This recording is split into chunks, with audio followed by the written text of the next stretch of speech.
My name is Asha, and I want to talk about an ad campaign that I've always thought was really well done, which is the Qantas ad series using the song I Still Call Australia Home. The song isn't being used anymore for their ads, but from 1998 to 2009, a series of installments were released, and they all followed a similar style, which was kids dressed in really crisp white clothing and singing their love for the motherland. Shots of countries all over the world are peppered in throughout these ads in the series, but the 2009 installment, which is the one that I want to look closely at, has significantly less international content than its predecessors. It's clear that Qantas has made a real push for this ad to ring bells of coming home. So, of course, the song itself suggests this, I Still Call Australia Home. It was an iconic number released by Peter Allen in 1980, and although this ad campaign has probably made the song more recognisable as that one song from the Qantas ads with all the kids singing. Children from a number of national choirs were selected to sing, and for the first time in the series, Indigenous children are not only included in the choir but are the leaders. The opening soloist is a young Torres Strait Islander boy, and he sings a translated first verse of the song in the native dialect of Kala Lagalia. This ad was released relatively soon after Kevin Rudd's historical 2008 Sorry Day speech, and I think this, along with the fact that Indigenous reconciliation was a topic that was really prominent in social discourse at the time, is a big reason why Qantas made an effort to give this ad a significantly less colonial vibe than the others. In previous editions of the ad, the only way in which First Nations people were featured was as they were shown in the background, dancing around a boab tree in traditional attire. Now, showing them in this way just really serves to remove agency as individuals and to make that bigger gap between white Australia and Indigenous folk. And honestly, it reduces them to not much more than an interesting aspect of the Australian environment. So in comparison to this, the 2009 ad did much better. I want to acknowledge that I'm analysing this from a 2019 perspective. And so although there are definitely problematic areas of the ad, it was really progressive back in its heyday of 2009.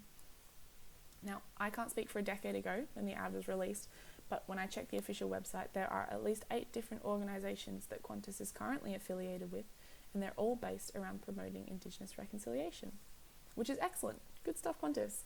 Unfortunately, that doesn't stop the cynical little voice in my head asking whether Qantas is putting Indigenous representation at the forefront in an attempt to capitalise on what can be marketed as an authentic Aussie experience, or whether they're selling it. The incredible culture and spirituality that is intrinsically linked between the First Nations people and their land demands so much more respect than being made the object of a sales pitch aimed predominantly at a white or tourist gaze. So I guess that is the big question. Is Qantas celebrating Indigenous culture, or are they capitalising on it?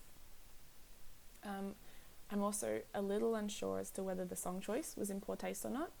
The last verse of the song speaks of the ships returning to shore, and I guess that this was A, just a continuation from previous ads, and also B, intended as a metaphor for simply coming home. However, given Australia's colonial invasion history, I feel like an ad that is attempting to be more inclusive possibly could have chosen a better song. Maybe that's even why they changed the song and started a new series with the song Feels Like Home, which is still continuing that coming home feeling. But anyway, for the sake of analysis, let's give them the benefit of the doubt and look no further than the intended metaphor.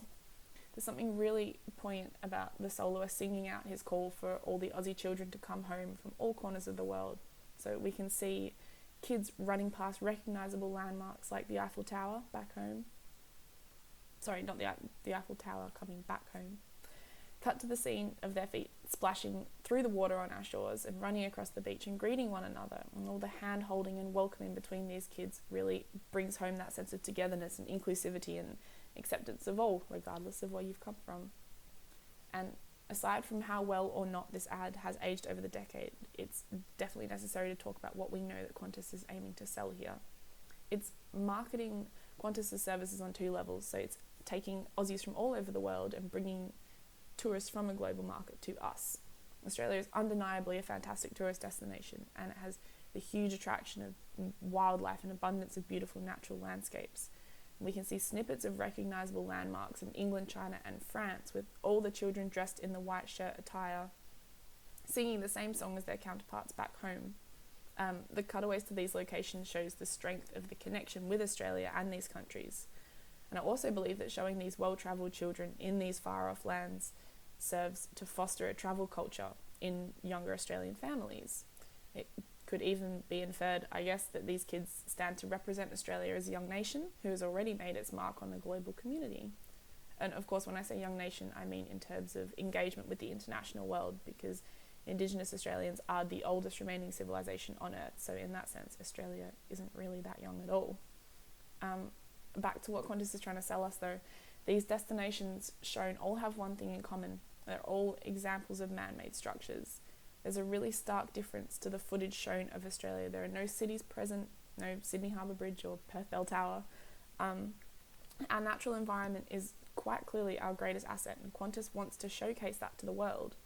By giving so much screen time to areas like the Kimberleys, Qantas is also presenting a new stance on the outback, and that's what is usually represented as a harsh and unforgiving place is being shown as a place of spirituality and life-giving, and it's utterly worth seeing. And we're told that the Red Centre is the true Australia. It's the heart of Australia. And Qantas is, of course, as we see in the final moment of the ad, the spirit of Australia. So you tie all of these together and we have an example of branding and advertising that has done exceptionally well in making the name Qantas synonymous with Australian travel. Thank you.